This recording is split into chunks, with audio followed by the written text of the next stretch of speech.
Hey everybody, what's up? Welcome to the first episode of Conestoga FC. I'm Ryan Drury. I'm Ikenna, And we're going to chat about some Champions League action from last week. The UEFA Champions League is underway for this year. And last week there were two premier matchups that we were pretty intrigued by. Yeah, they were Man City versus Real Madrid and Chelsea versus Juventus. And now these were two very good games. Absolutely. Let's get into Man City versus Real Madrid. Very exciting game, very entertaining. We were at the edge of our seats the whole time. Yes. It was a pretty cagey first half with Real Madrid really dominating and dictating the action. Yeah. Ronaldo with a couple near misses, Hart keeping Man City in the game with some very world-class saves. But the second half, he might have been the man of the match. Oh yeah, he's definitely, him and Marcelo is a toss-up between the two because those guys were absolutely phenomenal. For sure. Yeah, that was actually surprising too. Like, everyone knows that Joe Hart, he's obviously going to be a man of the match candidate most times. Most of the time. When you're getting pounded by Real Madrid in the first half. I mean, the possession was pretty lopsided. But, aside from that, Marcelo, pretty good game. But the game overall was very entertaining, especially in the last 20 minutes. The last 20 minutes. Yaya Toure definitely was the deciding factor for Man City. If it wasn't for Yaya, maybe they would have not even gotten that one goal. But he really showed for Man City, helping out Dzeko with their first goal. You know what? They drew first blood after being dominated in the first half, which was really surprising, and it really made me question the defense of Real Madrid. Absolutely, I agree with you. I mean, Yaya Toure was the guy that was running the offense, which is usually the way Man City wants it, but he was the only guy creating offense. Like, he had some incredible runs in the first and second half. Yeah. He's an engine for them. Yeah, very powerful on the ball, very fast, very athletic. If you could match him up with the likes of Tevez, Aguero, Balotelli, I'm pretty sure Man City would have done better in that game. I think so. I think they might have won. Yeah, they could have. Did we see any of them in the game? Aguero wasn't in at all. Tevez came in late, and Balotelli watched the whole game from the bench. Yeah, Balotelli wasn't even on the subs. He was on the reserves. That was very questionable. When you're playing a team like Real Madrid, you have to play your absolute best. Yeah. Because they're going to throw their best at you. They're going to throw their best at you. You have to throw your best at them. You have to put all little pettiness aside, and you have to play your best players. Absolutely, I agree. I thought it was kind of shocking that there was no Balotelli. But aside from that, I mean, let's break down some of the goals. Obviously, as we mentioned, Man City got it started in the second half. Dzeko got it in the 68th minute from a wonderful play by Yaya Toure. And Iker Casillas had no chance on that shot. Iker Casillas had no chances. Defense left him high and dry. They just couldn't handle Toure on that day. Toure was just phenomenal, hitting up Dzeko, and Dzeko just buried it. Casillas had no chance, and they drew first blood after being dominated. That has to be a huge confidence booster for them. Absolutely, I think so. And then Marcelo answered after he had two near misses. On the third, he makes good in the 76th. Yep, third time is definitely a charm for Marcelo. That was a combination of Marcelo's just excellent strike and Man City rather. Their defense was just atrocious. Their transition was just bad. I mean, a little off. For sure. Yeah, they would put three guys on Ronaldo, which is to be expected. You don't want him getting into too much space. But after that, like when Ronaldo passes the ball, their transition to picking up another man was just too slow, and that's why Real Madrid kept scoring. Absolutely. I mean, the thing that killed them was that they had not enough pressure at the top of the box.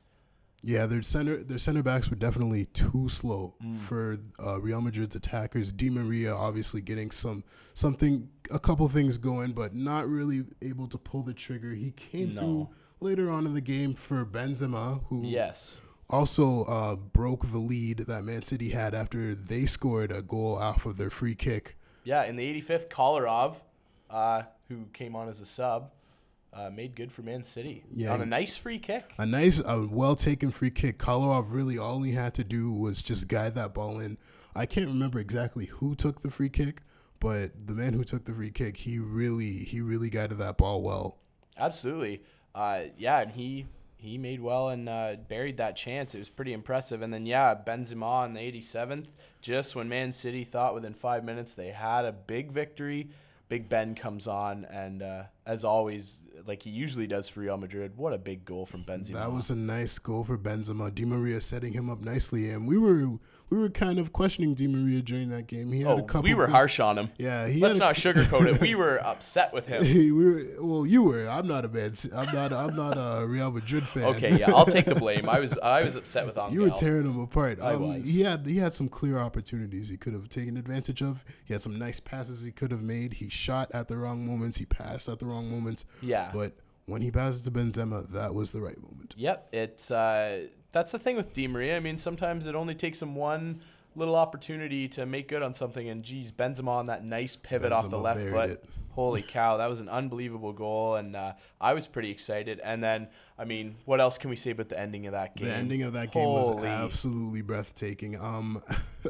Ronaldo, just as I was saying, he's inconsistent. He only scores when he scores. Yes. He doesn't show up in the big game. Ronaldo made me eat my words at the last minute of the last seconds of the game by scoring an unearthly goal. I mean, how did that even work? It bounced off the ground and went into the net.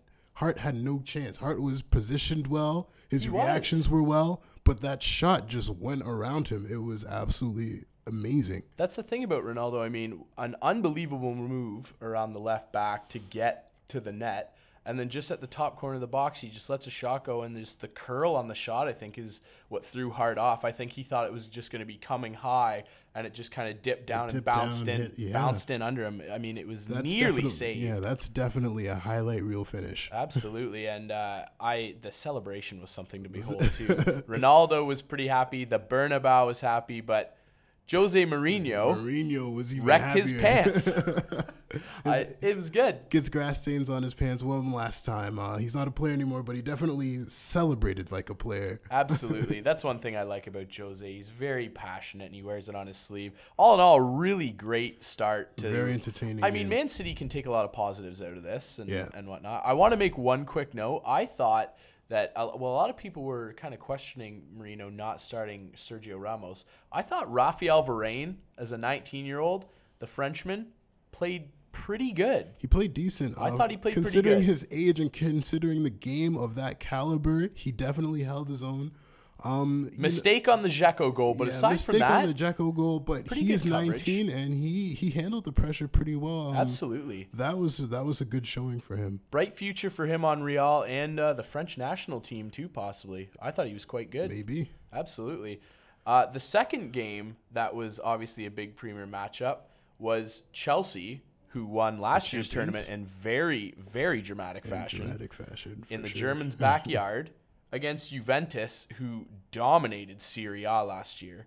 Serie A. They're undefeated in 48 straight Serie A games. How often do you hear of that type of thing in this type of sport? That is an unbelievable streak. To go 48 games undefeated in any scenario. Division. Wow. 48 games. I mean, Serie A is a pretty good league. It's a pretty balanced league. To go 48 games undefeated against the likes of AC Milan, Inter Milan, Palermo, like all those teams. Roma. Holy cow. There's a lot of good teams there. That is complete talent. Chelsea, in the middle of a transition for their squad, they don't have Drogba anymore. So going into this match, I was a little bit skeptical. But how about Oscar? Oh my goodness. That was so shocking. I remember sitting there and watching that, and I remember when he took that first shot in the 31st minute that just beautifully curled into the net. Oh, yeah. I lost my mind, and I didn't even know who it was. That was his first start. That was his first start. 21-year-old Brazilian comes on, unleashes an incredible goal, but the second one was even better. That was a treat. That was a treat for all Chelsea fans. That was The goalkeeper had no chance for that.